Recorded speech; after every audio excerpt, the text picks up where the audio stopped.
computer. I should start recording these to the cloud because then it automatically generates a transcript too. But I already chose my computer. So let's get started. Yeah, maybe, I sent you my notes, which gives you a lot of this sort of general overview, but I'd like to hear more from you. Maybe we could start with a couple sort of general contextual kind of things, see how much you could kind of figure out why she wrote this book. Um, you know, Also my knowledge of it is developing. Uh, I have read the everything up through chapter 3 and nothing after chapter 3, although I did glance at chapter 4 and um, it summarizes or draws from a work that I have a little bit of knowledge of, Wittgenstein's Tractatus. So it seems clear that that's the direction that we're going in. And already in chapter 3, she basically is presenting a version of one of the claims of the Tractatus about how we're able to uh, make true assertions. Mhm. We'll talk about that probably later today. I think she even names it. Wittgenstein talks about it in terms of the picture theory of meaning, or the picture theory of language. And Langer talks at length about pictures as analogous to propositions.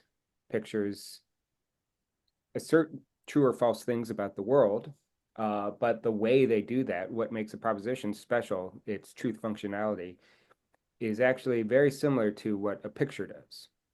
And that's going to be kind of useful for an aesthetic theory because, of course, a picture isn't, um, certainly a picture is not an assertion. That picture of that cat or that picture of that rabbit or whatever, it's not exactly asserting anything. But what it is doing is perhaps um, uh, establishing or demonstrating maybe a necessary condition for assertion itself, Mhm. right? And that's kind of what she's trying to do here. She's trying to dig down beneath language, beneath, truth functionality and this kind of thing to this substrate of symbolization, which um, is, the most important aspect to what she's writing. And one of the nice things about getting down to that level is then we can branch off towards aesthetics, and Mhm. we don't have only to think of our uh, how should I say, verifiable, or our true relationships to the world in terms of logic, in terms of declarative sentences, and so on. But anyway, that's Yeah. kind of getting ahead of ourselves. Let's go back and see if you can. Can I say just Yeah. one that picture? I thought what was interesting was claim that there are all these accidental features that presents itself when you look at an object, and you don't really need that to recognize. Like if that picture was like super embellished with color and light and all this, you don't really need those extra sensual qualities in order to like recognize it as a cat. You can just tear away all that, and then you can get at some sort of maybe some real qualities or something that make up a cat, which we don't really like have access to. But I would be very careful about, if you want to be true to what Langer's arguing, I'd be very careful about using the word quality there in that sentence, because she mm, explicitly says, oh, here's our Shia. 10 minutes.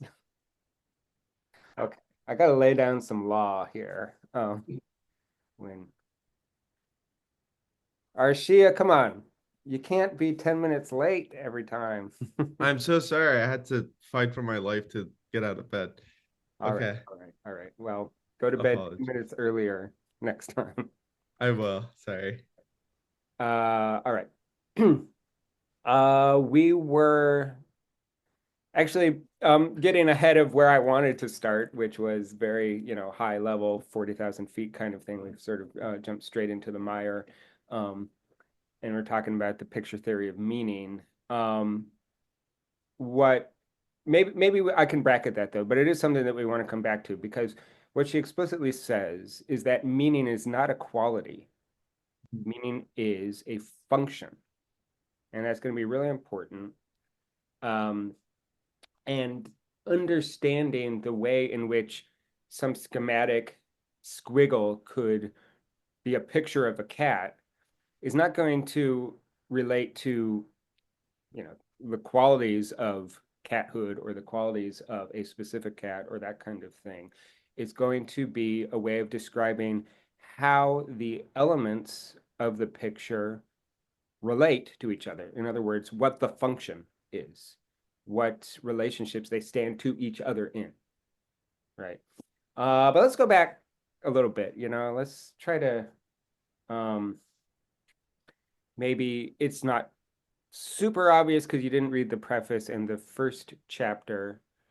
But even so, I mean, I don't think that the preface and the first chapter really give very much information. It's kind of slow to start. I do think that the second chapter is really where things get going. But what's the main conceit? What's the main thing that she wants to tackle? And in fact, actually, Arshia, you might be able to contribute a good amount to this because one way to kind of contextualize what she's doing historically is, she sort of starts as a member of the movement of logical positivism, right?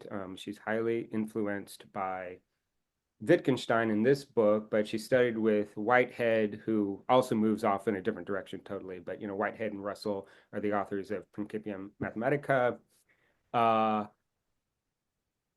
And she's developing theories that are very similar to, in fact, she specifically name drops Wittgenstein in the Tractatus, right? The early Wittgenstein. So that's kind of the milieu she's coming from. But she wants to do something that is more or less excluded by the mainline logical positivism. In other words, this is a book on aesthetics. So you want to say anything about that, Arshia? Um,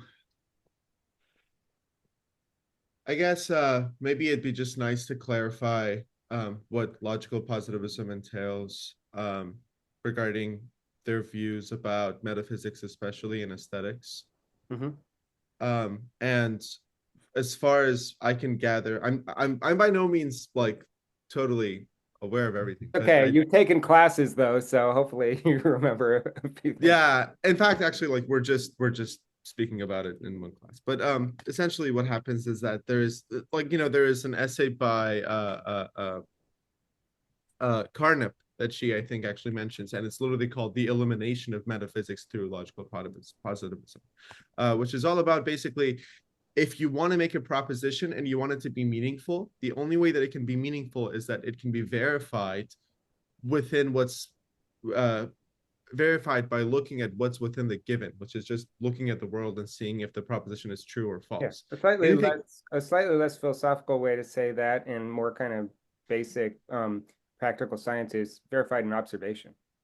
yes, yeah, Right? which I gives mean, you the what do you do when you do a scientific experiment? You don't have science without experimentation. But what's experimentation? Experimentation is looking at what happens under given theoretical contexts or what doesn't happen, mm, right? But how does what happens, your observations of what happens or doesn't happen, verify or I suppose early logical positivism thinks that you really can verify through observation. Either verify or disconfirm or this kind of thing. Well, it must be that there's some kind of basic certainty that we have access to. Um, and really, this is an idea that goes back quite far. There are sort of two sources of certainty. There is, a priori certainty, right? Or there's certainty from the point of view of experience understood kind of in the following way. It's not that experience gives you a priori certainty in the way that things like the law of identity A equals A or something like that, these basically, mathematical axioms or something. It doesn't give you that kind of certainty. But observation does have the following kind of certainty. And this is drawn from Husserl, Brentano, and the phenomenological tradition, whenever you observe anything, even a hallucination, you can't be wrong about the fact that you're observing it. Right? So, that's this idea. And actually, air problematizes this a little bit. One of the ways that you might want to be able to insert uncertainty with respect to observation is to ask whether you can ever experience anything, whether you can ever get to a simple experience of versus an experience as. And early logical positivism, Carnap, Russell, well, Russell's not exactly from the Vienna Circle, but anyway, he's somewhat congenial to their project. Carnap certainly, in having studied under Husserl, having taken some of his lectures and so on, really does believe that you can get to a pure, I suppose, contentless, well, we won't say contentless, but a pure non-conceptual experience of that does not presuppose experience as. Is it clear what I'm saying with the little prepositions there? What's the difference between experience of versus experience as? No. Okay. Yeah. If right now you're saying, or you think to yourself, or maybe directly in your experience, you have the feeling or whatever that you're experiencing my hand, that's not a pure experience of, because you only can experience this as a hand by virtue of having the concept hand. But you can also kind of think about like a more, actually, this is related to what we do in composition 216, whatever, with reduced listening. Remember reduced listening? Remember reduced listening, Eddie? The musique concrète thing? Okay, so in musique concrète, and Pierre Schaeffer was, I'm not sure how much he really understood, but he gets a lot of his ideas from Husserl. What you're trying to do in musique concrète is write pieces that present the optimal platform for this kind of experience, hearing sounds not as instances of the concept car engine or something like this, but just somehow a direct non-conceptual experience of the sound as a pure sense datum, right?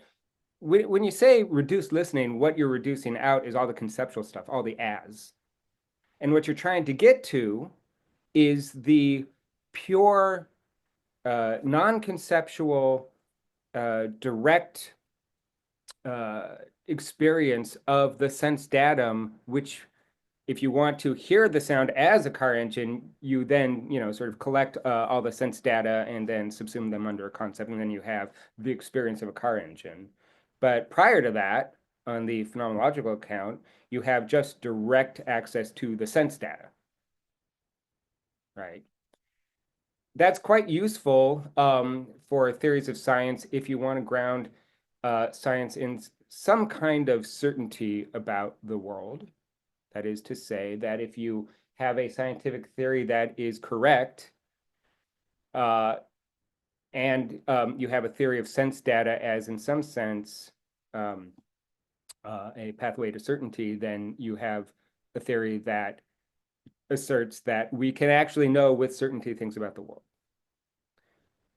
So, that's kind of the background, why sense data is so important for the logical positivists. That and it might even be, of course, that we will always fail to have certainty when we then convert our sense data into conceptual reports about our sense data. But there's this idea that you can get to pure, immediate sense data as a basic mode of certainty. Another way to think about it is that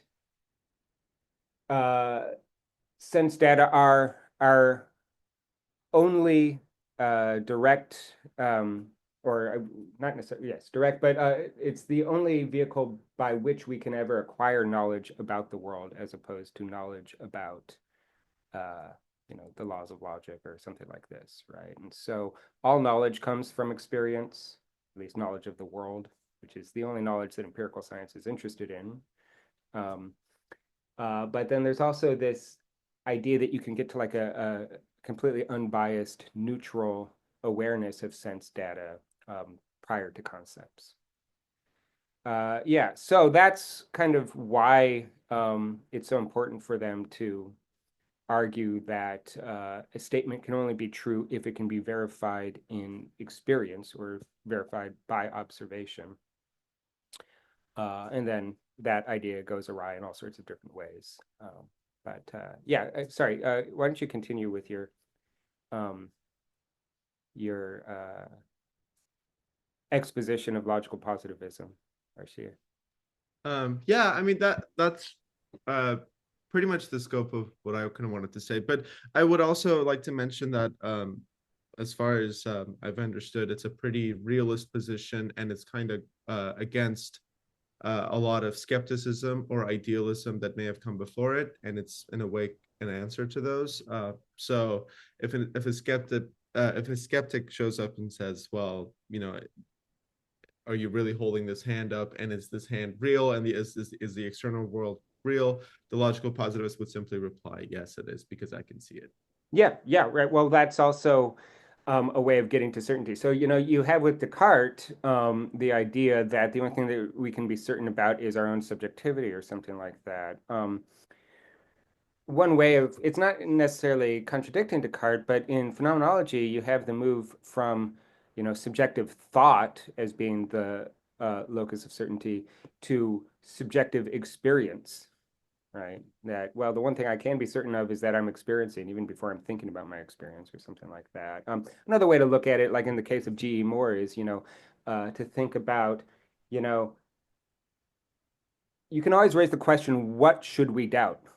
Should we doubt our immediate experience, or should we doubt our skepticism about our immediate experience? And there isn't an answer to that question that is obviously right. I mean, because one thing we might say is that if I doubt my immediate experience, I should at least be able to provide an account for why, when I'm experiencing it, it doesn't seem like the sort of thing I should doubt. You can easily doubt your thoughts, right? You might not be able to doubt that they exist, but you might be able to doubt whether or not they're right. But, you could say the same thing about experience. You can't doubt that you're having experience because you're experiencing the act of thinking, for instance, right?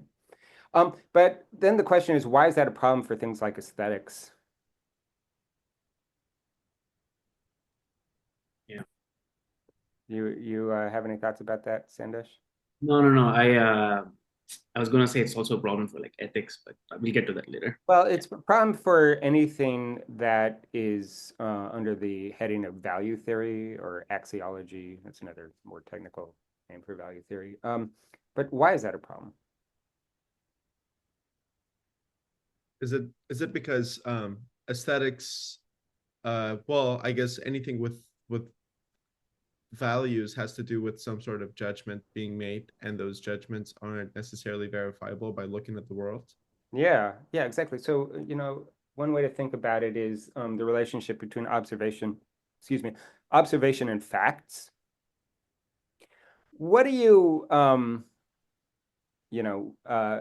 give you two options, A or B, truth or facts.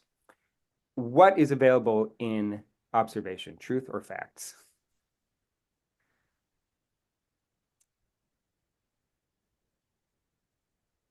I almost want to say truth. Really? What? Yeah, well, what's the I would difference? say facts. Okay, let's hear some reasoning behind either of these choices. By the way, Arshia, I wouldn't say that you're necessarily wrong, but it will depend on what we mean by truth. Maybe fact is fact is a kind of complicated and problematic idea too, but maybe it's slightly less so than truth. But maybe Eddie, why don't you start? Why do you say fact? To me, a fact is, I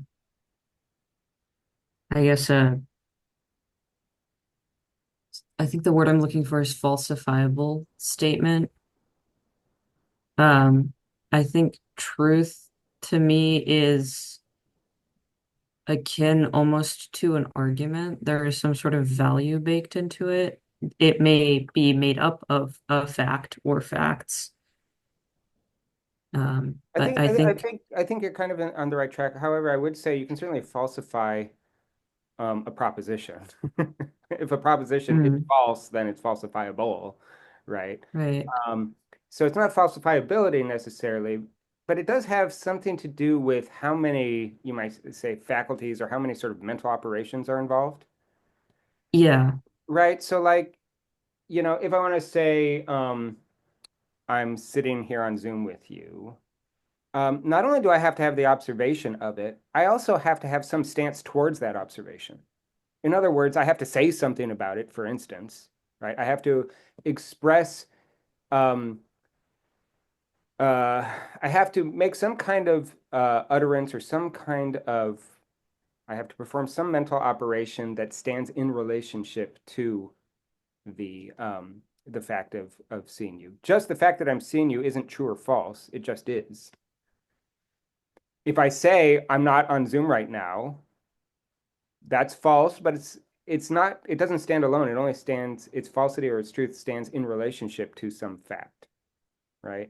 Which means to say that there is some further mental operation beyond just simple observation that's required to get to an idea like truth, right? And there are ways to problematize that. But, one way to look at it, if you've ever heard of the deflationary theory of truth. Zeus does not exist. Okay, well, we'll worry about negative existentials in a minute. But if you think about like the deflationary theory of truth, which is not really a theory of truth, but it's sort of a theory that there is no particularly useful, the idea of truth is not particularly useful. One way of sort of summarizing that is that to say that it's true that I'm sitting here on Zoom with you doesn't add anything to the fact. There's a fact that we're here on Zoom, but saying that it's true is just redundant. It doesn't add anything. Really, what is the case is that there's a fact. Now, if you want to say that there's some more sort of content or something like that to a true statement, you could say something like, well, I'm representing to myself the fact that we're on Zoom, and I'm calling that representation somehow true or something like that. So like, for instance, in this text, she's committed to the correspondence theory of truth, which is also what the theory of truth that's operating in the background of the Tractatus is.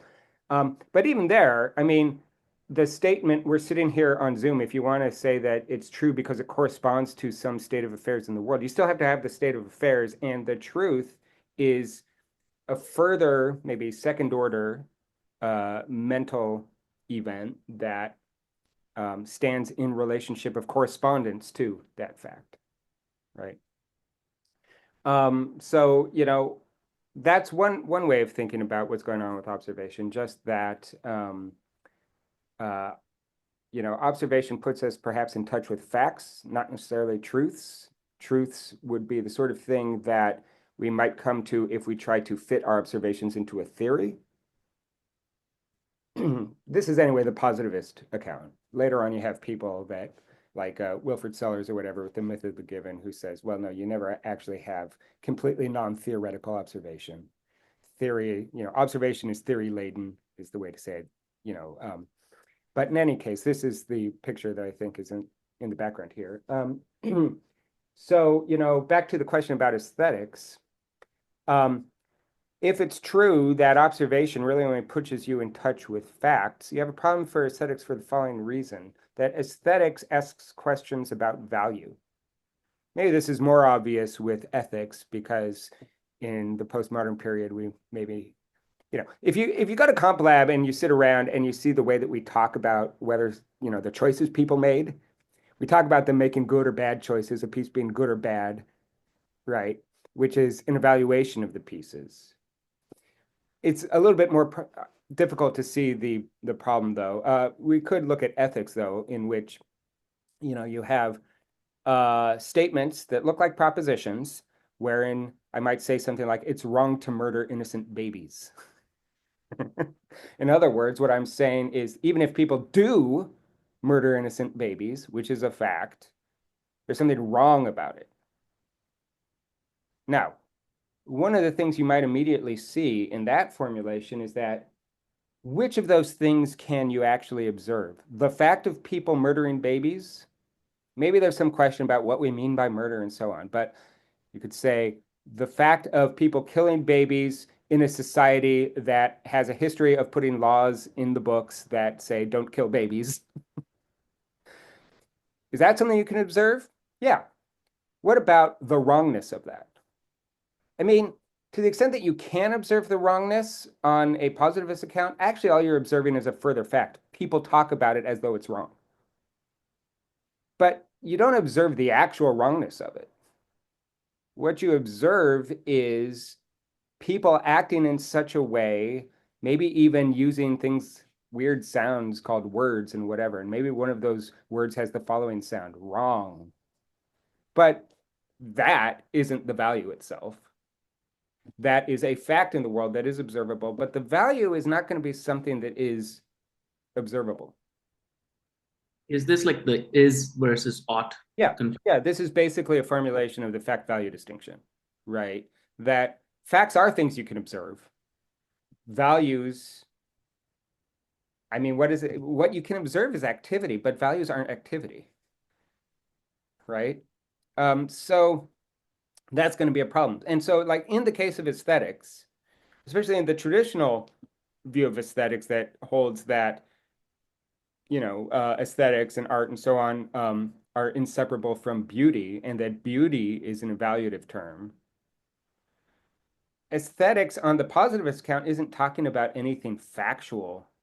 It might, so a positivist aesthetics would say something like, well, people talk about art as being good or bad, but it's not really good or bad in any evaluative sense. It's just that perhaps they like it for some reason. For instance, maybe whatever, when they hear a piece of music, there's a certain physiognomic response, and that sends signals to the amygdala, which produces a sensation of pleasure.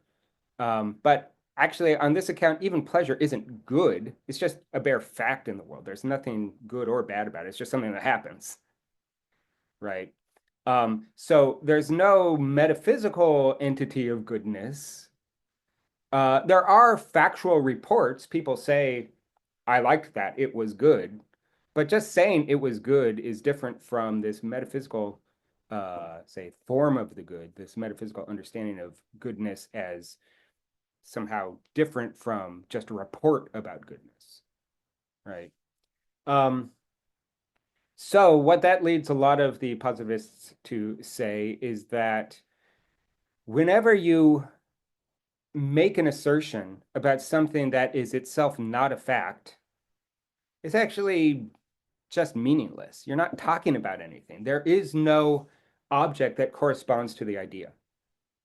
Just like if I were going to say, what is the object? Maybe object is a little bit of a problem if we're thinking about like Kant's definition of object is, wrapped up with our observation and so on. But if I were to say, what is the entity, right? You might be able to say, what is the entity of this positron or neutron or whatever? You could have an ontology that would range over those kinds of entities. But if I were then going to ask, what is the entity goodness? In observation, the only thing that you could come to is whatever, say, the physiognomic or social facts are that would enable someone to perform the following behavior, talk about things as though they're good.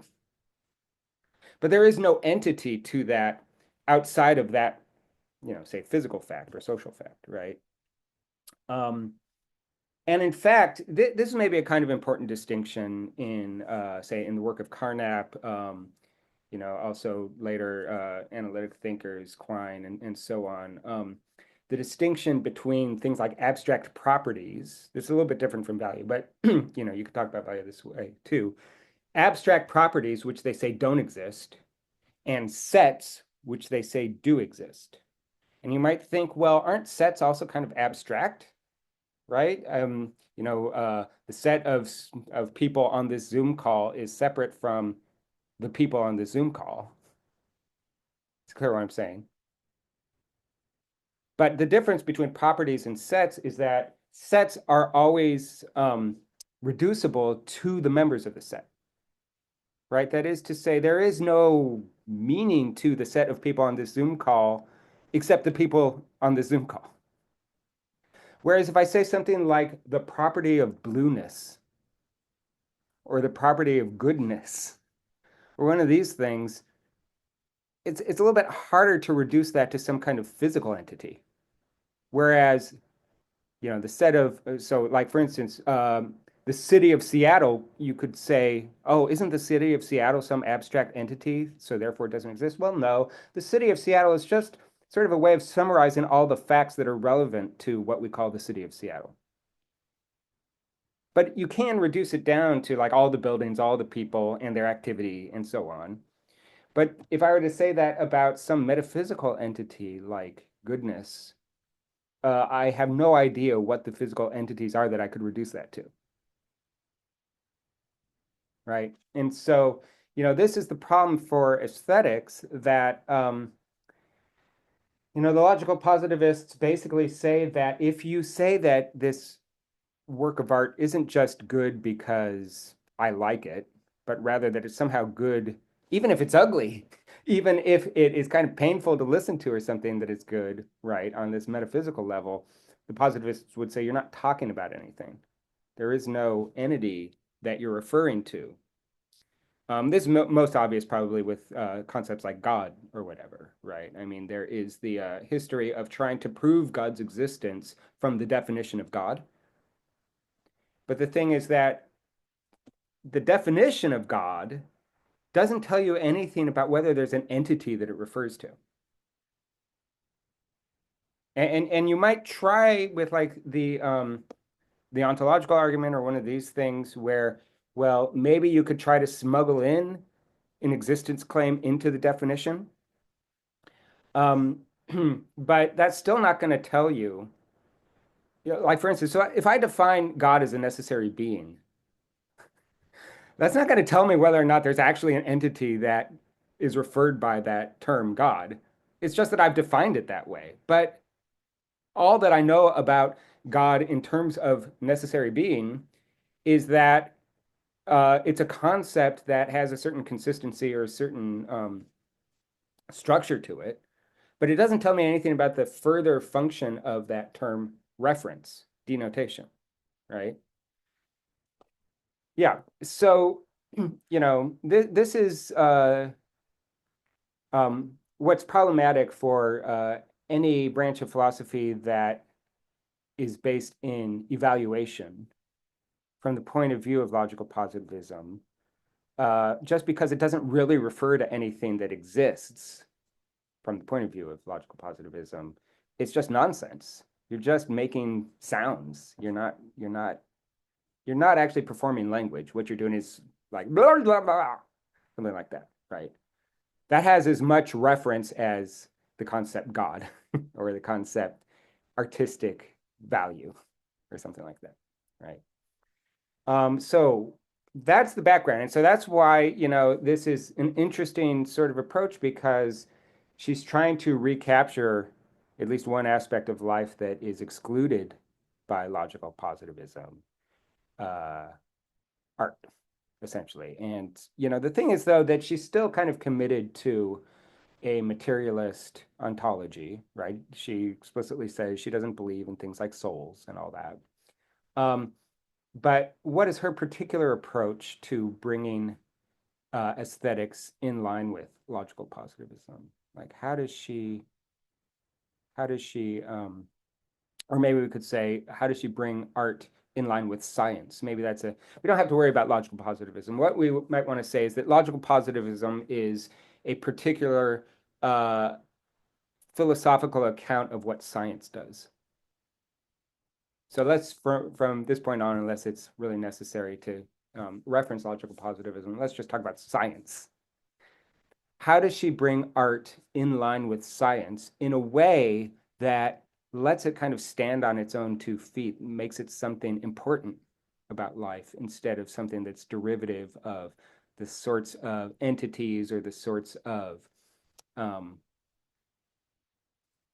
accounts or motivations or whatever that the standard scientific picture provides? What does she do? Yeah, Eddie. In chapter 2, she kind of references psychology in discussing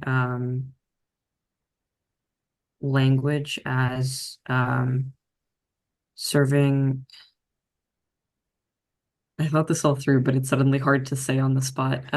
Just start talking and we'll try to So she massage it discusses yeah, go ahead. language as serving survival needs, essentially, and then kind of engages with some of the arguments as to how humans go about language and symbolization in an impractical way, and makes the case that essentially humans have something about being human, or the human brain has a need for symbolization, which we realize through language, art, religion, and ritual.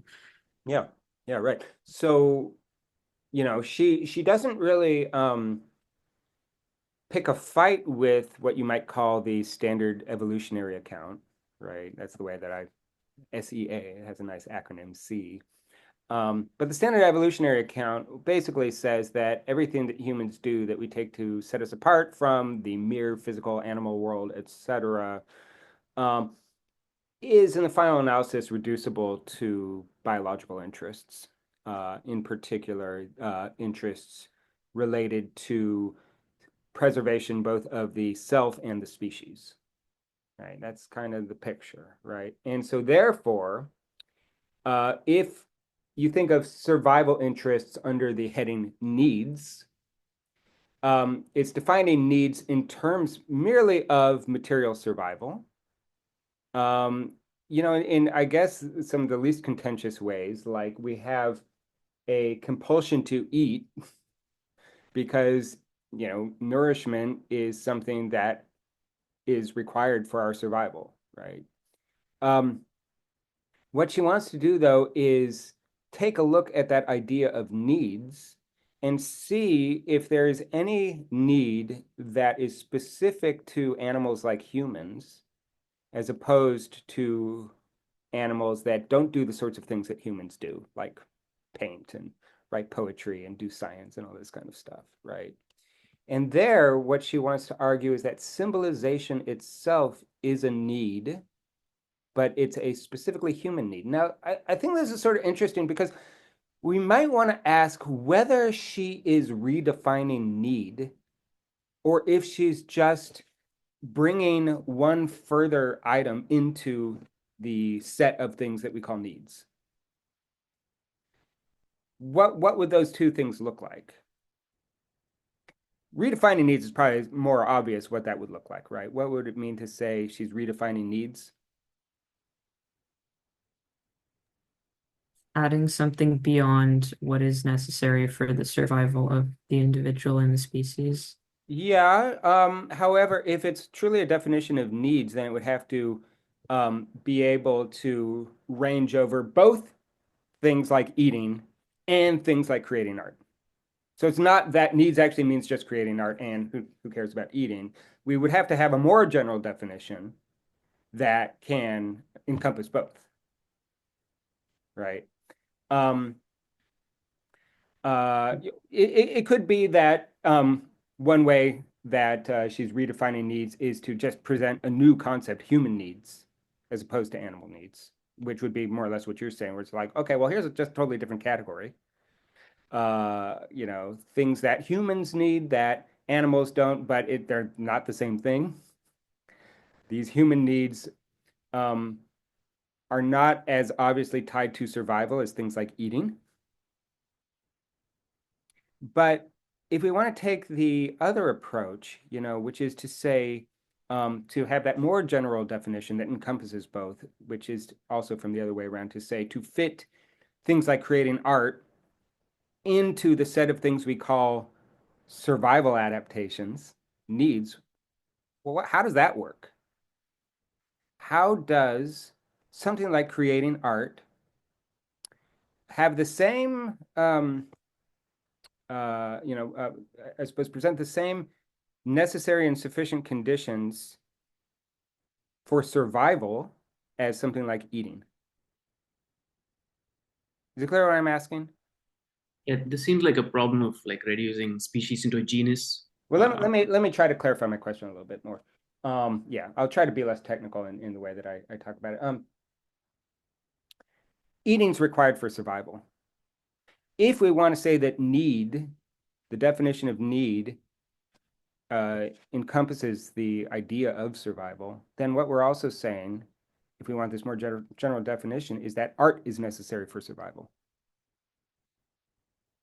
Is it clear what I'm saying? But then we need to come to some understanding of what it means to say that art is necessary for survival, because it's not as obviously necessary for survival as eating.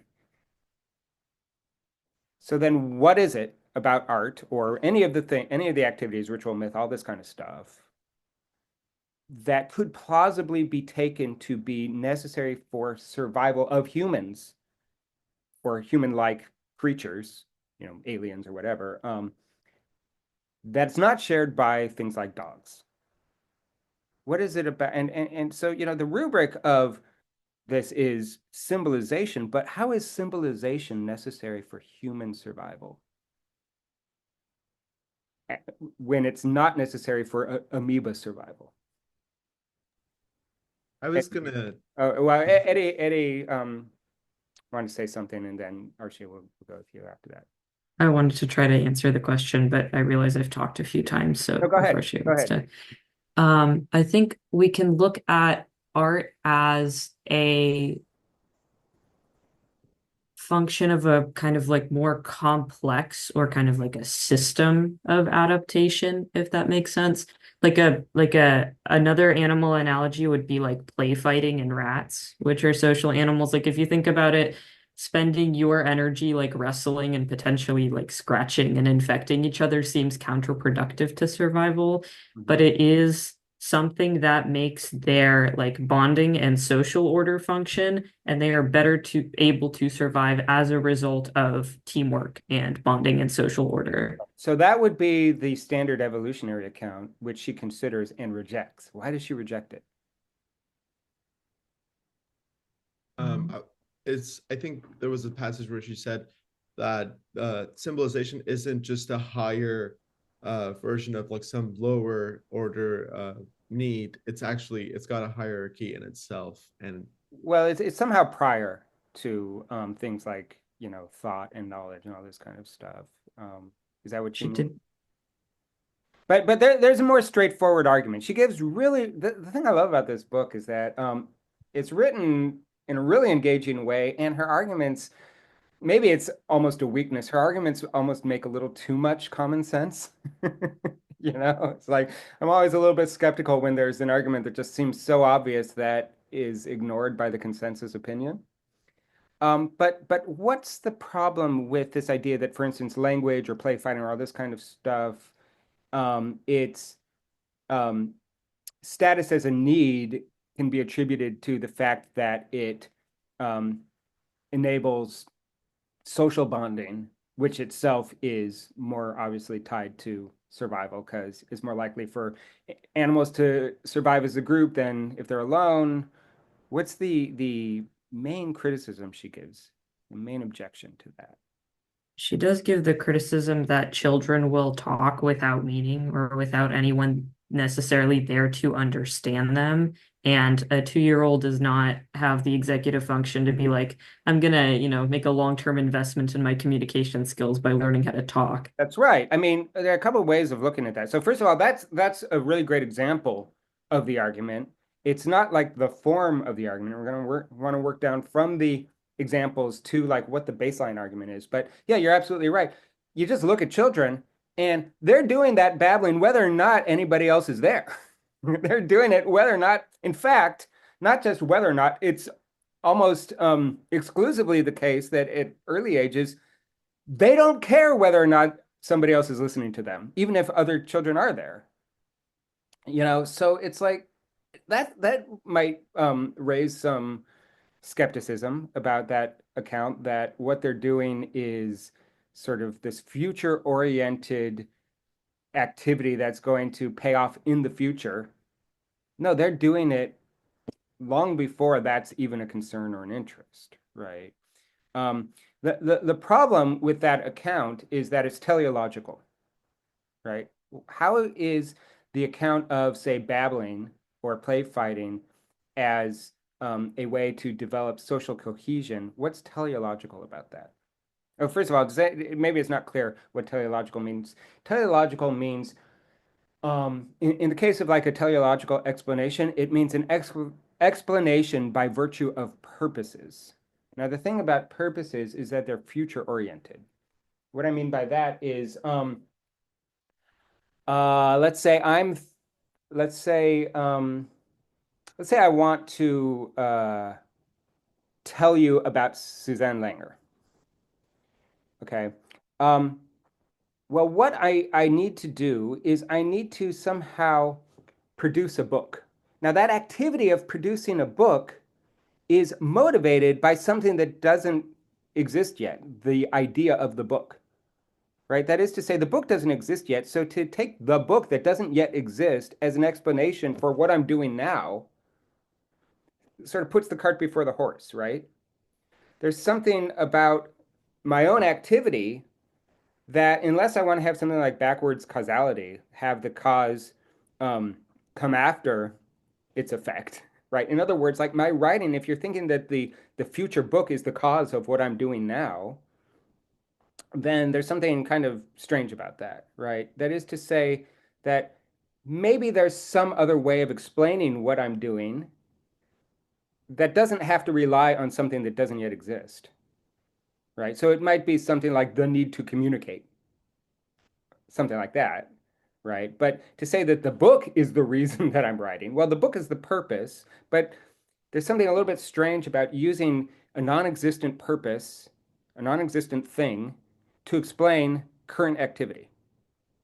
And what she's saying about children babbling is that it's a little bit strange to take some future payoff that they're probably not even, you know, terribly committed to, social cohesion or whatever, as the rationale or the explanation for their babbling. There's got to be something in the moment that they're babbling that's motivating it, not some future thing that doesn't exist, right? So that's the problem with the teleological account, right? It is always trying to justify or explain a phenomenon by going outside the phenomenon itself. Another way to think about this is not just in terms of future-oriented things, but to explain any element with respect to a system that is external to the thing you're trying to explain, right? So, for instance,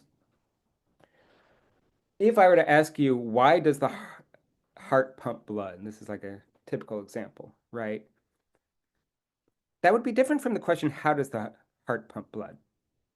If I were to say, how does the heart pump blood? I could give an account where I say things like, well, I don't know, I'm not a cardiologist, but whatever, there are maybe on a subatomic level, we could talk about the particles, or on the level of musculature, we could talk about certain physiognomic things that are confined to the heart that enable it to pump. But if I ask, why does the heart pump blood, then I have to give you an account that involves the full system of circulation and maintenance of life and all this kind of stuff. But all of that is external to the thing I'm trying to explain, right?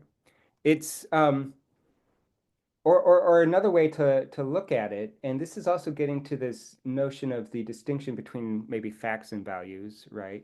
We might think that social cohesion is good, but so therefore that's why we have evolved in a certain way, right? Or that rational thought is good, and so therefore, we've evolved towards the ends of rational thought. But that doesn't seem like a particularly scientific explanation. A scientific explanation would not talk about what happens with respect to some future purpose. It would only talk about what happens with respect to the possible motivations that are prior to it. Is it clear what I'm saying? So, it's not that amoebas or whatever, the whole like what is it called? The ascent of man or the descent of man? I don't remember the that famous like cartoon where there's like an amoeba that turns into an ape that turns into a human or whatever. A teleological account would uh, say something like um, evolution is to be explained by virtue of the disposition for um, life forms to increase in complexity. But that doesn't seem right if what we want to know is like how it happened, right? Because you can't explain the motion from less complex to more complex by virtue of, say, most complex, because there is no most complex. What you would have to do is say, well, okay, these things happened probably by accident, and it just happened to give rise to something that was slightly more advanced, and then these other things happened by accident, or were maybe selected out in a more deterministic way or something like this. But it's more of a bottom-up approach, right? That is to say that humans exist and they're more complicated than amoebas, but it's not because the form of human complexity somehow was the motivation for that evolution. The evolution was bottom up, right? And so, teleological explanations are top down. You have to start with some um, kind of actually probably abstract idea that is then the thing that you use to explain maybe increasingly um, concrete things or decreasingly abstract things, decreasingly maybe complex things or whatever. But that requires a basic metaphysical commitment. Whereas if it's bottom up, you're not committed to this idea of there being some, final form or some final idea. Call it perfection, call it absolute complexity or God or something like this, right? But you are committed to that sort of approach in a teleological explanation. And the thing about the standard evolutionary account is that it's teleological in just the same way as saying that amoebas evolved into humans to become more and more perfect, and humans maybe will someday evolve into gods or something like this, right? If what you're saying is that the explanation for the rise in complexity is some absolute perfect complexity or something like this, something that doesn't yet exist. Um, Can I right? ask a question? Yeah. So unconscious acts, play a role towards some teleological like purpose, right? Because like if I'm thinking about the child who's like making the vocables or whatever, of course the child is not thinking about some Mhm. future evolution of these vocables into like language or whatever. It's just like doing it. So it's like sort of like not conscious. So there's something about being conscious of something and not conscious of something. Well, I'm not sure that that really matters because um, you could describe activities understood maybe in the pursuit of or under the explanation of social cohesion. So, in other words, children babble in order to promote social cohesion. Um, Both that and this more sort of idea of symbolism as its own need, you could describe both in terms of compulsion. Mm. In other words, it's not that children have some concept of society or social cohesion or whatever. They're just predisposed genetically to act in a certain way um, that promotes social cohesion, and they do it compulsively. In other words, without thinking about it.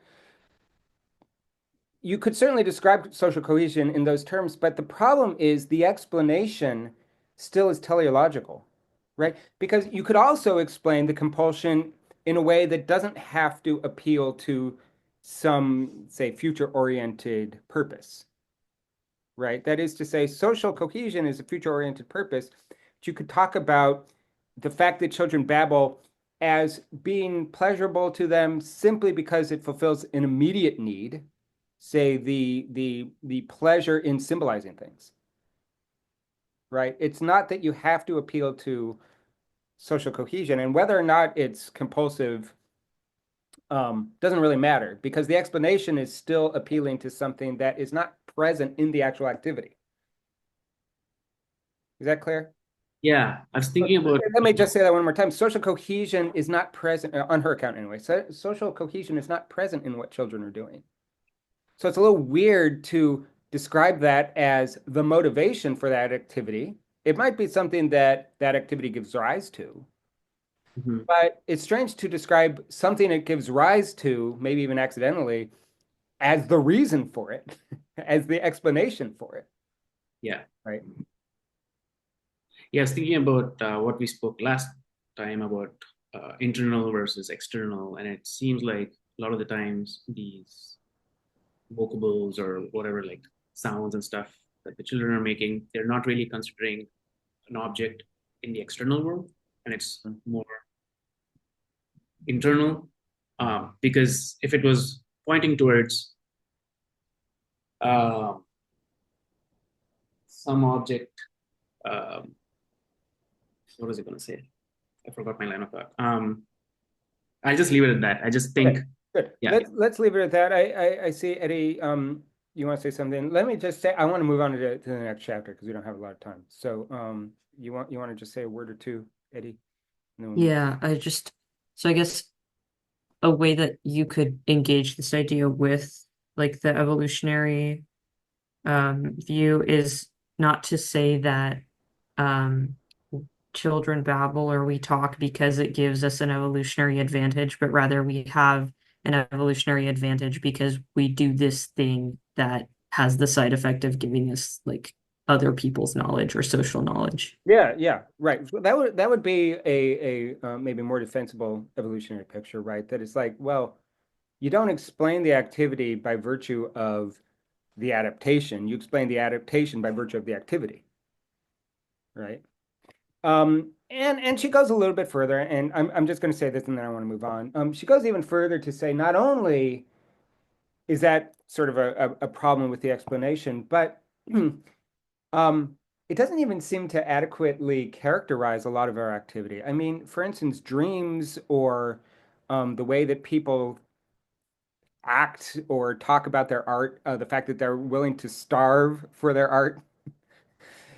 It seems a little bit strange to characterize that in terms of um, art as, for instance, surplus, that's left over after you've satisfied your material needs. If people are willing to forego their maybe more obvious material needs in the pursuit of symbolization, in the pursuit of art, it doesn't make any sense to talk about that as somehow an evolutionary adaptation unless you call it a mental illness.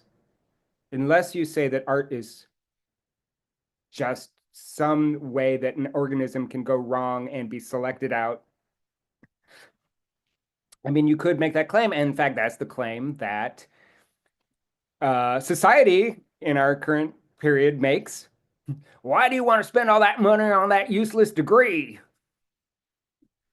It's going to be selected out evolutionarily.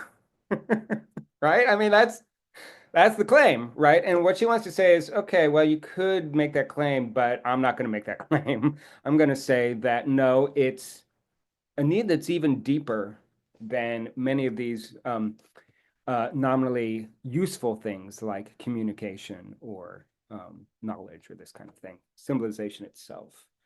Okay, let's move on to chapter 3. This is more technical. And it's maybe more boring. I don't know. I got a lot. I had a lot of fun with it, or at least I wasn't bored with it. I won't say I had a lot of fun. But let's talk about what she's doing in chapter 3. Essentially, what she's doing is in chapter 2, she's saying, okay, well, symbolization is this primary kind of almost compulsive behavior, not almost compulsive behavior. Just because it's compulsive, it's probably somehow characterizable in terms of biology, in terms of the pleasure as arising through the satisfaction of some kind of need or something like that. But she hasn't told us a lot about what symbolization is. And in chapter 3, she wants to start to develop what this engine of symbolization is. What do we mean by symbolic transformation? And she gives kind of a taxonomy of meaning, a taxonomy of what's going on when we transform our experience, etc., or transform our activity through symbols. Okay, so maybe the fastest way to do it is just to go through my outline, but who wants to break down the taxonomy?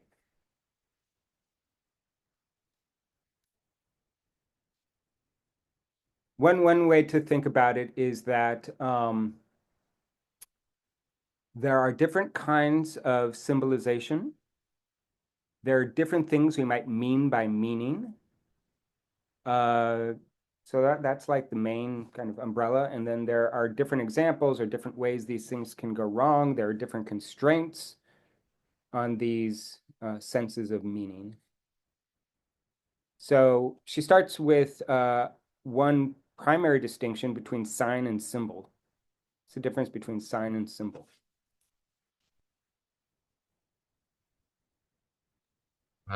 Sign is a causal or symptomatic thing that, if understood correctly, is expected to be followed with an act. For instance, you see a, I don't know, heavy cloud and you're like, oh, it's gonna rain, I should close the window. And the symbol is more, you know, it is, I think, inherently human made or something like that. And it refers to something which can be also absent, not necessarily present.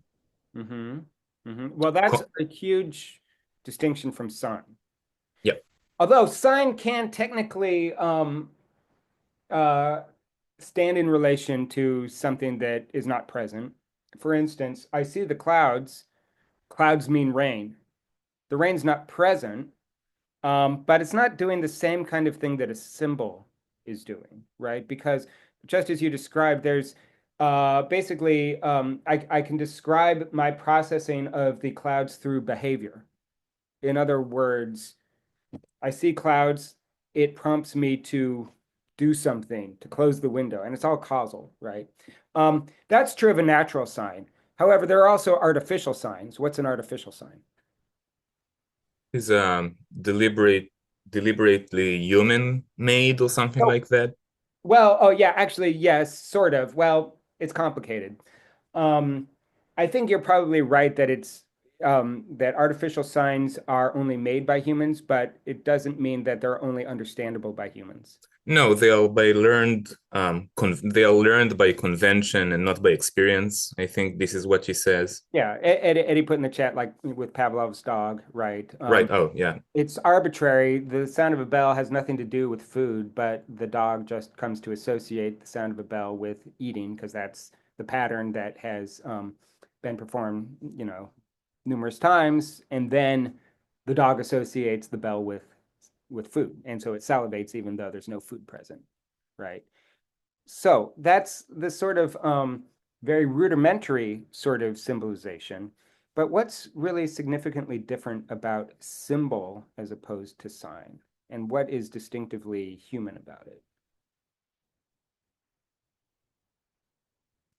One way to look at this also is to bring in the three types of meaning, right? So she's got three types of meaning, one of which is relevant to sign. Maybe it's relevant to both, but it's only available to signs. And then the other two, which are relevant only to symbols.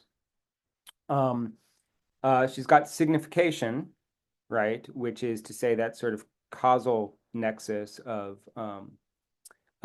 clouds and rain or arbitrary association, this kind of thing. And symbols often have that element of arbitrariness to them, but they do something in addition to that. She talks about denotation and connotation. It's clear what's going on with denotation and connotation. This is, another way to get to the ideas in a different jargon is to talk about connotation as intention and denotation as extension. What's the difference between connotation and denotation, and why is it only something that characterizes symbols as opposed to signs?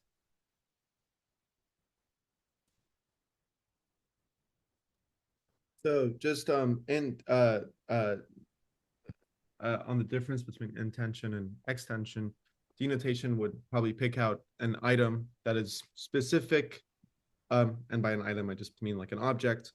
So it would be like a direct reference of the whatever denotes it, and connotation would probably be the concept of that item.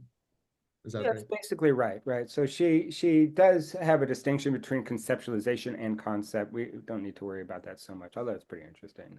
She would probably say the conceptualization.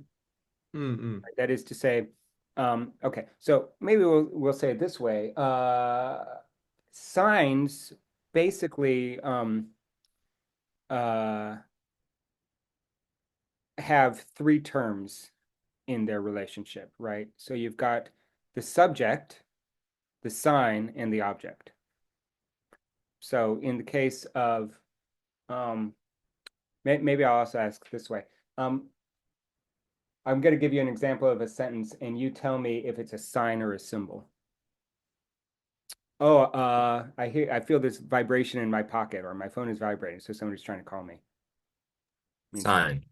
Yeah, exactly. That's a sign because it's really just causal, and it's not. It's causal from the point of view of someone calling me causes the vibration, but the vibration itself is arbitrarily connected to the meaning someone's trying to call me. But it's just through association. And so you have subject, me, sign, vibration, object. Maybe someone's trying to call me, or it could just be my phone is receiving a signal or something like this, right? With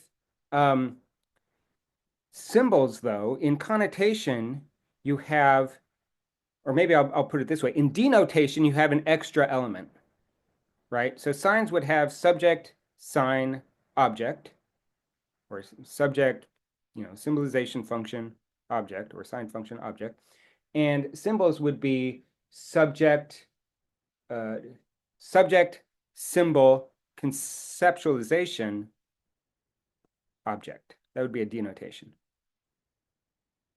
And a connotation would just be subject, sign. What goes in the third place? Conceptualization. Conception. Conceptualization, but not object. So sign would be subject, sign, object. Denotation would be subject, sign, conceptualization, object. Connotation would be subject, sign, conceptualization. One way of looking at that is like, okay, so God, right? God might have a connotation. It might mean something as a concept, but it doesn't necessarily stand in relation to an object, right? To the extent that when I say my blue cup or whatever, I'm trying to pick out this thing, it's only because even if like I say something like, I used to have a blue cup, but it broke and now I don't have it anymore. That's not something that you could get to from a sign, right? The non-existence of the thing, right? Or the fact that it no longer exists or whatever. But when I say my blue cup broken, now doesn't exist anymore and I feel bad about it, I'm able to pick that object out, even though it doesn't exist anymore, because it's tied to this conceptualization of it, right? Yeah, so that's the distinction. In symbols, you have connotation and denotation as different things we mean when we say a symbol means something. You also have the certain elements of the sign, the fact that the word cup or whatever is arbitrary, just as the way the vibration of my phone is an arbitrary sign or whatever. But signs stand in relation to an object in a causal sense or an associative sense if it's arbitrary. And symbols stand in relation first to conceptualizations and then if they're denotative to objects. Did you want to comment on that, I Rashid? just had a question. I'm wondering, so with signs, is it always an inductive process or can you be deductive about it? Well, can you unpack that a little bit? I'm not sure what. Yeah, so with Why do you say that I'm sorry, signs or symbols? signs. So with Jonathan's example or yours, with somebody calling, for instance, you can never really be sure simply because it seems like a Yeah, I would say they're inductive because they don't involve conceptualization. I mean, okay, it seems like deduction requires conceptualization, okay, right? yeah, I mean, if yeah. I say, a triangle has three sides, I can know deductively just by virtue of the definition of triangle, or let's say, even if I were to make the inference to the corollary that those angles equal, actually, it's a corollary to say that a triangle has three sides, isn't it? It's not in the definition. The definition of triangle is that it has three angles, right? But if I'm being deductive about it, you could say that you only know what a triangle is because you've seen lots of triangles and you infer deductively that therefore there's this concept triangle. Um, but that's not what we normally mean when we're talking about deduction. In deduction, you have this idea that you don't even have to look at any triangles. If you know what the definition of triangle is, then without looking at a single triangle, you know that it's going to have at least three angles, and you can deduce that it's going to have three sides, and you can deduce that the angles will equal 180 degrees. But that's inseparable from the conceptualization of it. Deduction means inference from the concept to whatever is included in the concept. Mm. Right. So signs are going to be deductive just because they don't have that aspect of conceptualization. Or inductive, Oh, right? did I say deductive? Yeah, inductive because they don't have that aspect of conceptualization, right? So yeah, yeah. Maybe we can work a little bit more on. So there are a couple of things I would want to talk about. We don't have a lot of time. We want to talk about the picture theory of meaning, even though she's going to spend a lot of time on that in chapter 4. But what? Try to unpack the claim that she's making about that cat drawing and that rabbit drawing. What's the point of that example? What's the point of that probably one of the more memorable, just because it involved pictures, one of the more memorable parts of the chapter, but what was the point of it? What was she trying to argue with that?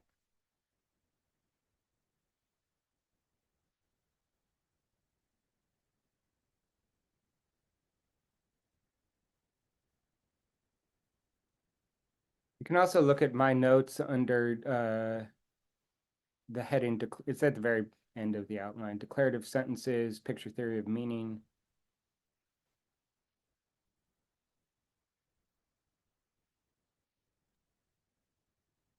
Pictures as symbols, kind of ignite a few thoughts or memories from what's going on. So I'm just kind of thinking of it in semiotic terms, that pictures are essentially basically icons and they bear some of the same qualities as the fact, but they're not. Wrong. You're Oh, not, the part was the word qualities. oh, I think in this outline, I put it in one of these quotes where she says, meaning is not a quality, but a function of a term. This is really important because it's not that the picture is iconic in the sense of really for instance, looking like a cat. In fact, that's the whole point of her argument. She's saying that picture doesn't look like a cat in any literal sense, right? Like cats really look quite different from that. And one of the things she does is those two pictures are the same. It's the same body. It's just that one has short ears, one has long ears, one has a short tail, one has a long tail. But otherwise, they're exactly the same. But one looks like a cat and one looks like a rabbit. But real rabbits and real cats don't look the same. Like a rabbit is not a short-tailed cat with long ears, right? So what is it about that picture of the cat that distinguishes it from the rabbit such that you see it as a picture of a cat and a picture of a rabbit when the things they're pictures of don't actually look like that? And it's not because of the qualities, right? It's not because rabbits are long-eared cats. It's the function. It's thinking about function. And if you think about it, what is a function? So if by quality you mean something like property, right? I take it that's the way you're using the word quality. What's the difference between a function and a property? Function is, Oh, sorry, I'll share. Go ahead, please. No, please, it's okay. I thought maybe a function has to do, it is in service of something. Yeah, it stands in relation to, it's within a network of what? Somehow it has so one really important thing is that it is necessarily relational in some way, whereas a property isn't necessarily relational, right? You could sort of think of it as, okay, like maybe some of you know a little bit about set theory. What's the difference between, say, the set 1, 2, 3 and the successor function? The successor function is just, like whatever it is, s and then n plus 1, which is to say for any given number, the next number will be that number plus 1. But as a function, it only has meaning with respect to the relationship between numbers. Whereas the set 1, 2, 3, or maybe I'll do something even less confusing. The set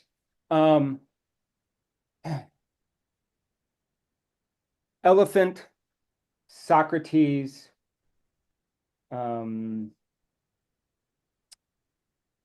US Constitution. That's a set. It would be very hard to figure out any analysis of that as a function because there's no obvious relationship between these things, right? So they are not correlated within a system or something like that. Yeah, it's this, a function essentially refers to a place that maybe a property or some entity or something can inhabit, a place within a system, some kind of system that it inhabits. But what makes it a function is the fact of these things being systematically related, right? It's the relationship between the things that makes them functional.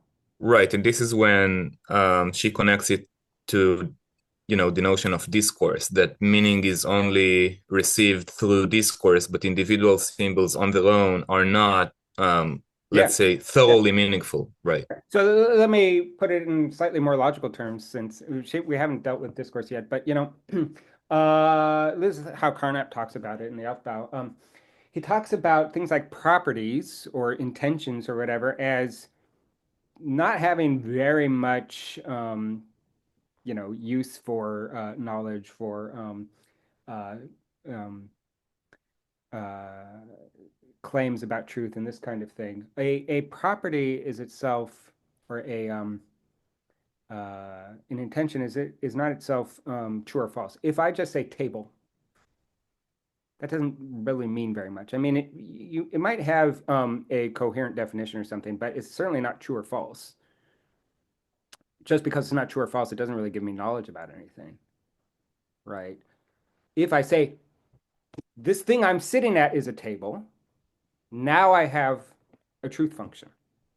But table, let's say that table is the property of this entity, tableness or whatever. Yeah, so what? Right? It doesn't mean anything in the sense of being the sort of thing about which I could have true or false, and true knowledge. I can't have false knowledge, I guess. Um, right? And so this idea of it's not that the images act as icons, in other words, a set of properties. They relate to the world not because they just have the same properties as the world, but because they have the same functional relationship to some state of affairs in the world. And that function comes from discourse? Well, that might be so in the case of language, but that's not true in the case of pictures, right? What she basically says is that that looks like a cat in the book, not because it looks like a cat in this literal sense of having the same set of properties as X cat, right? It's that that image has it's like a map of a cat, essentially, right? It's like a map doesn't really look like a city. Yeah, a map is not the territory. I think that is Yeah, yeah. exactly right. But it's also not a fiction. It's not that maps are just somehow fake, fantastic inventions. Actually, they correspond very precisely to reality, but not because they look like reality, but because So they instantiate the same formal functions, basically.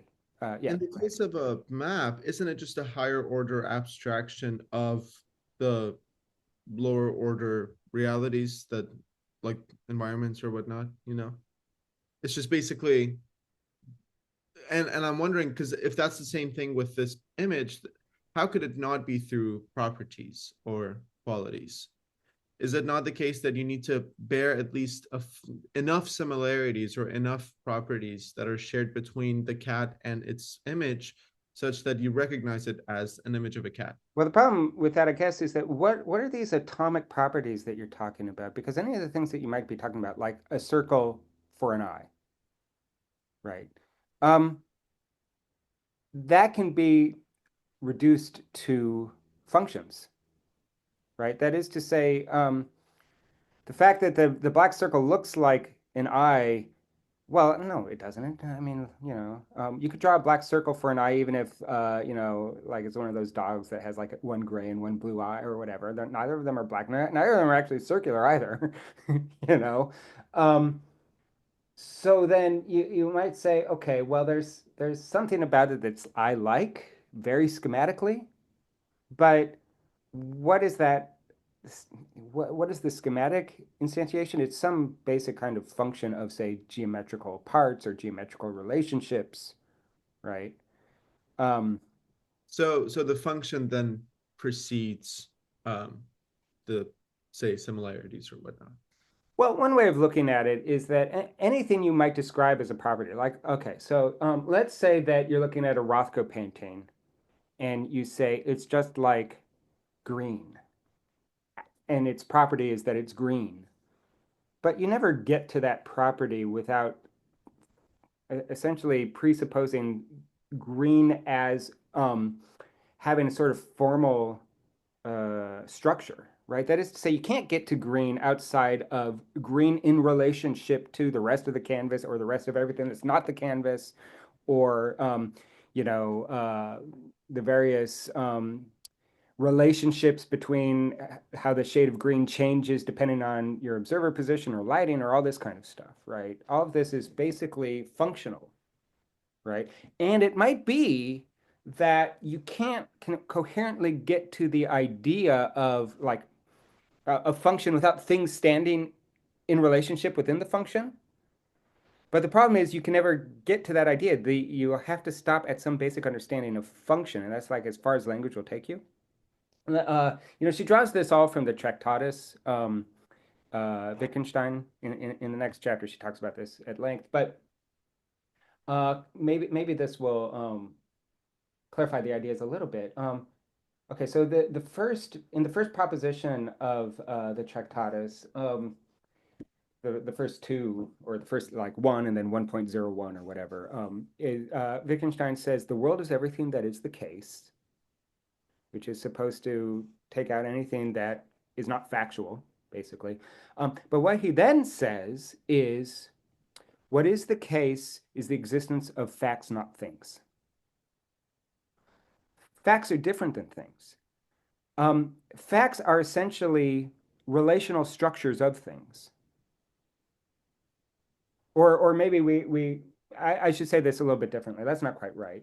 You could talk about things as um, being structures, but the point is that the facts themselves aren't these like atomic entities. They are relationships of entities. But what the entities are at some absolute basic level that are in these factual relationships, that's not something language can talk about, right?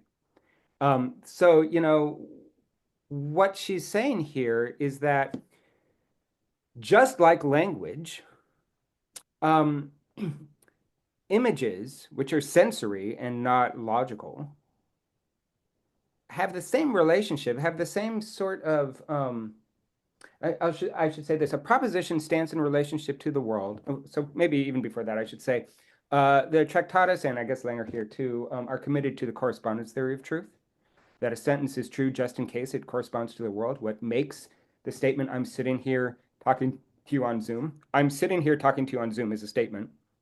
What makes that true is the fact that I'm sitting here talking to you on Zoom.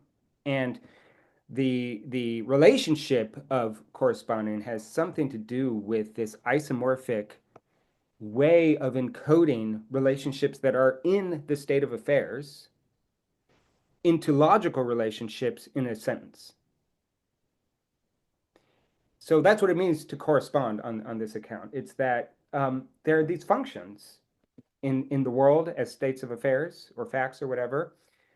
There are these relationships, logical relationships in a sentence, and it's just the same relationship, even though it's expressed differently. So it's by way of analogy. No, because it's just the same relationship. The expressions would be maybe analogical, but the point is that they are actually just expressions of the same relationship. It's not that the relationship in language is analogical to a relationship in the world. No, it's the same relationship, Oh, okay, okay. I right? see. Yeah. And that's what she's saying about these pictures too. That the And so pictures, what if you, oh, I'm so sorry. Yeah. the pictures aren't. Um, Maybe I'll say it this way. Although it's kind of complicated and maybe it'll take us too far afield, but you know what the concept of the true name is in like mysticism and I don't know, like I think Wicca too. I think Wiccans have this concept of the true name. The true name is um, uh, so we have this sense that words are arbitrary, right? That the word cup has no necessary relationship to this thing I'm calling a cup. My name, Hakaj, has no necessary relationship to me. It's just conventional, it's just arbitrary. The true name, the idea of the true name, is this idea that words can't actually pick out the true essence of the thing to which they're attached, right? And so, like in a lot of folk tales, like Rumpelstiltskin, the reason why when she guesses his name, he is destroyed is because she has sort of gained power over his true essence. His name is somehow not just arbitrary, not just um, you know, conventional. And she makes the claim how in modern society we have no use of that idea of the true name. Names are just conventional. Someone who's named Blanche doesn't have to have blonde hair or whatever. I mean, Blanche means like, bleached out or something like that, right? But the name has no necessary relationship to um, the person that it denotes. One thing she says is that actually everybody who's named Blanche, that name Blanche has a different connotation. It means whatever that person is, right? Whatever is the defining features of that person, but it doesn't have this sort of sense of this true essential way of tapping into uh, the person just because it's conventional. Whereas in pre-modern societies, names aren't conventional. They're supposed to be tied very deeply to some essential feature of the person. What she's saying is, in the case of, maybe this isn't a perfect analogy, and the weaknesses are starting to become apparent to me, but you know, saying that the picture of the cat is recognizable as a cat because of its properties is like saying the properties are somehow grasping the true essence of the thing. Whereas that's not quite right. Really, what it is that these properties, which are totally different properties, and actually are pretty arbitrarily connected to a cat, because cats don't look like that, nonetheless stand in a relationship that is the same relationship as the different properties that the actual cat, those properties stand in relationship to each other in. Sorry, that was a garbled sentence, but I hope that's clear, right? It's the relationship, it's the function of properties and not the properties themselves that correspond in the picture and in real life. So then would it be correct to say that the function is what predicates the property, say, I-ness to that dot on that image, which then gives rise to the image bearing the same relationships as what an actual cat bears, and then that's why. So wait, say that again. The property I-ness is So the function basically the predicates function, right? property Okay.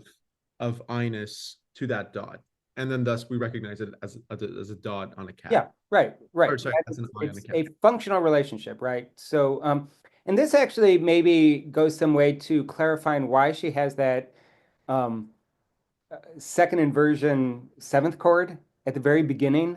What was that about? It's actually the exact same thing as the cat picture, or at least it's related to it. And it's also basically the exact same thing as where she has that logical notation drawn from Carnap that, let me just share my screen. Oh God, how do you share screens again? I forget. Here it is.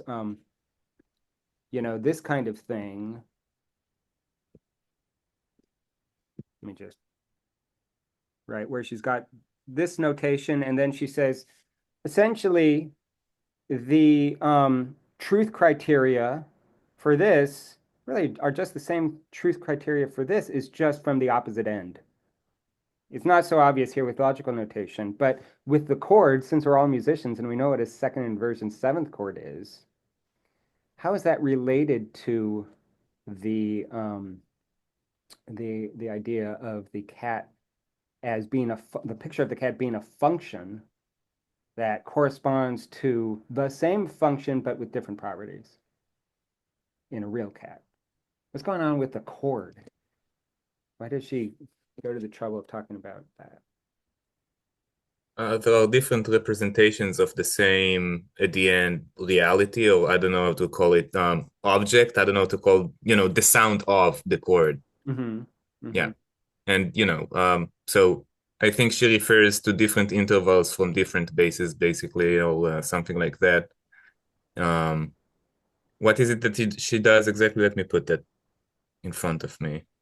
She built it on F sharp and then on A, and she says if you build the sixth on a fourth, now you get the same sound. And basically, she refers to the fact that there are several representations of the very same thing relating to the very same thing.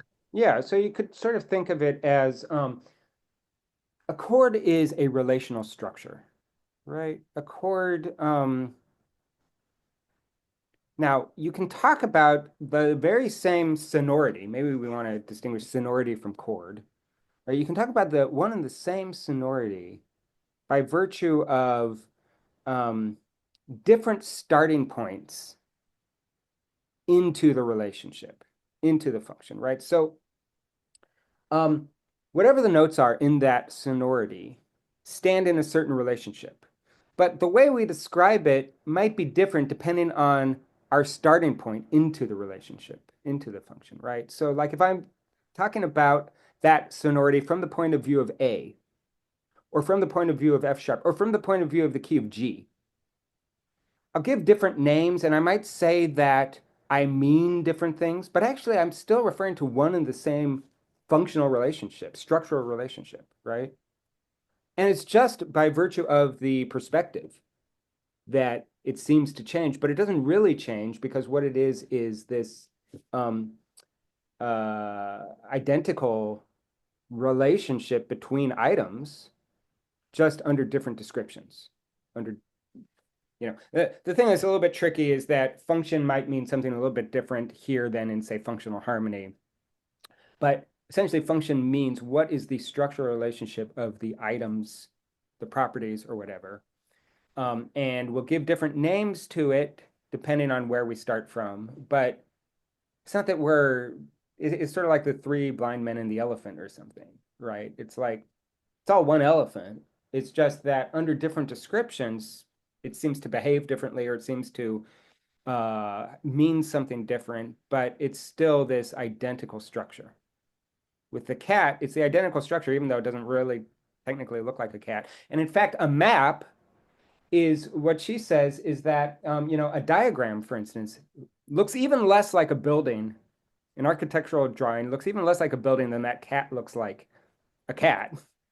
And yet it can somehow express exactly the same relationships, although fewer of them than, say, my own experience of the building as I'm walking through it. The fact that it expresses fewer relationships that are common to any other depiction or representation of it is what we mean by saying it's like the concept of it. The concept just means some way of reducing the numbers of items that are in this relationship while still maintaining the basic relationship such that it is captured in every other representation of it, right? Yeah. So, and that's also, by the way, the same with connotation and denotation. Connotation and denotation basically have the same structure. It just depends on where we're starting from. Are we starting from the point of view of the subject, the point of view of the object denotated, or are we starting from the point of view of the conception, right? This kind of thing. But it's all one structure.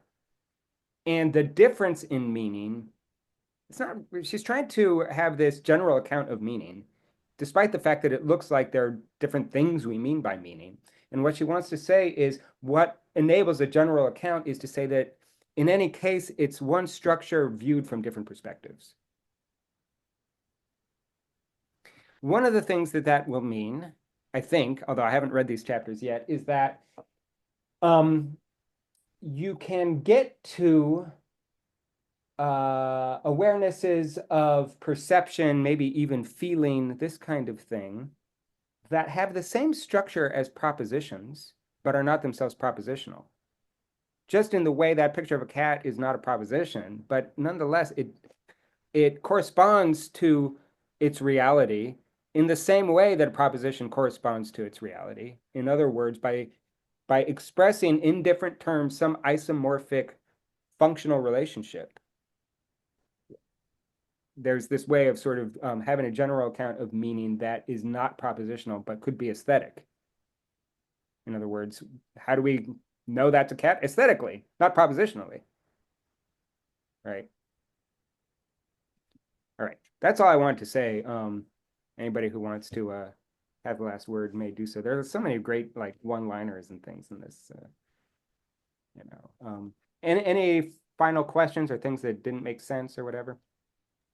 Sometimes there are concepts that aren't objects, like, I don't know, marriage, justice, and then it is a bit different because it is not just a set of relationships, it's something else. Yeah. What you're potentially identifying is a limitation of the picture theory of meaning. And is actually a limitation, I suppose, of correspondence theory of truth, but it's certainly a limitation of the following claim that sentences are only meaningful to the extent that they correspond to some observable reality. Because in the case of marriage, the linguistic utterances, the actions of saying I do, constitute a state of affairs. They don't describe a state of affairs. The state of affairs didn't exist until you say I do. So it can't be, unless we think that saying I do or I promise to pay you $5 or whatever which doesn't exist. There's no state of affairs of me paying you $5, or there's no state, I'll say this, there's no state of affairs of me promising to pay you $5 without me making that promise. That's what Austin calls Yeah, performance. exactly right. So that's one of the limitations, right? That unless you want to say that I promise to pay you $5 or I do or something, it's just meaningless, then it's a limitation of the picture theory of meaning, or correspondence theory of truth, that sentences are only meaningful if they correspond to some state of affairs. By the way, one limitation that Wittgenstein points out after he writes the Tractatus, in fact, this is already there, implied in the Tractatus. At the end of the Tractatus, he talks about how the whole book was really just a ladder that should be thrown away once you've understood the propositions, because the ladder itself is meaningless. Here's why. If sentences only have meaning to the extent that they correspond to states of affairs in the world, then what about the sentences of the Tractatus, which are sentences about sentences that correspond to states of affairs in the world? In other words, the sentences of the Tractatus don't refer to states of affairs in the world. They are sentences about those things. And then you would want to say, okay, well, maybe it's just a fact in the world that someone made those sentences. But then, in order to analyze that, you'd have to have sentences about those sentences and sentences about those sentences about those, and you get an It's like the index of the map. Yeah, that might be a way to look at it. It's like, you know, if the map only has meaning to the extent that it corresponds to something that's there, then how do you get to the? It seems like the map itself should be meaningless, right? You'd have to have a map of the map, and then a map of the map of the map, and a map of the map of the map. So that's another problem with it, right? She actually mentions this. She says, look, there are definite limitations to the picture theory of meaning, but most of our meaningful cognitions or sentences or whatever have this structure. This, by the way, is something that about 9 years later, Wittgenstein's going to reject, and he's going to move away from this idea of correspondence to the idea that a sentence is meaningful. Just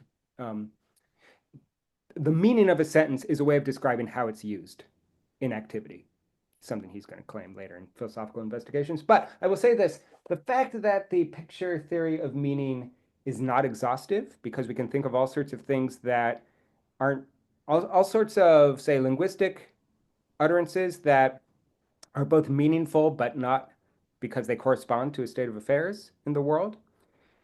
It doesn't, just because it's not exhaustive doesn't mean it's false across the board. In other words, it's fine to say that the picture theory of meaning doesn't capture everything we could mean by meaning, but that doesn't mean that it never captures anything that we could mean by meaning. Right. And I think that is all she needs. She just needs the picture theory of meaning to be one possible way that we can come to meaning, even if it's not exhaustive, even if it can be subsumed, under activity. That, okay, so if a sentence is meaningful just by virtue of how we use it, you could say, well, we're using sentences about the picture theory of meaning in a certain way, and so that's just one more use of language. In other words, if I say, I will pay you $5, I promise to pay you $5, that's meaningful not because there's some state of affairs that it's describing. It's meaningful because it is essentially a formulation of my activity, which is my plan in action to pay you $5, right? And it could be that things like abstract philosophy, where we talk about correspondence, is also just activity, just like, saying something like, I like this piece of music, or I promise to pay you $5. And it maybe makes correspondence lose some of its power, some of its skeptical power, because one of the attractions of the picture theory of meaning and philosophical investigations in general is that it was supposed to be like this knife that separates meaningful statements from non-meaningful statements. maybe the knife isn't quite as sharp as we thought, but it doesn't mean that it's totally wrong either. Right. And that's all she needs, because what she is going to want to do is show that to the extent that the picture theory of meaning is a good explanation for how maybe cognitions or sentences or maybe aesthetic experiences of pictures are meaningful. It could be through the correspondence theory. It could be through the picture theory. It's just that that theory is not exhaustive, but it might be very descriptive of aesthetic experience. Yeah, good. Okay. That's all we need for today. So I hope that was useful. We'll read the next two chapters next time. What is it? 4 and 5. Okay, sound good?